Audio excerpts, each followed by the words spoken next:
நம்முடைய மொழி பழமையான மொழி என்று சொன்னால் உங்களை விட பழமையான மொழி சமஸ்கிருதம் என்று சொல்லி கொண்டிருக்கிறார்கள். தாயினுடைய வயிற்றிலிருந்து பிறக்கின்றது தான் தாய்மொழி. தமிழ் என்பது ஒரு தாய்மொழி. தமிழ் என்பது பெண்ணினுடைய வயிற்றிலிருந்து பிறந்து வந்த மொழி. ஆனால் சமஸ்கிருதம் அவ்வாறு கிடையாது. சமஸ்கிருதம் என்பது என்றைக்குமே பெண்கள் பேசக்கூடாது என்று ஒரு தடை விதிக்கப்பட்ட ஒரு மொழி. பெண்கள் பேசக்கூடாது என்று தடை விதிக்கப்பட்ட மொழி எவ்வாறு தாய்மொழியாக இருக்கும் என்ற கேள்வியை முதல்ல எழுப்பி பாருங்க. என்னைக்குமே ஒரு பெண் பேச முடியவில்லை என்றால் அது என்னைக்குமே தாய்மொழி என்ற ஒரு தகுதியை பெறுவதற்கான மொழியாக இருக்கவே இருக்காது.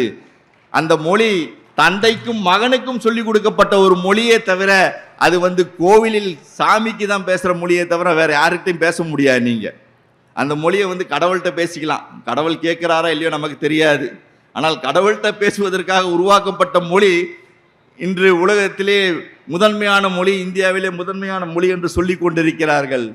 அதுபோன்ற தவறான புனைவுகள் இன்று வரலாற்றில் கட்டமைக்கப்படுகின்றன. அதுதான் மிக முக்கியமான பிரச்சனை.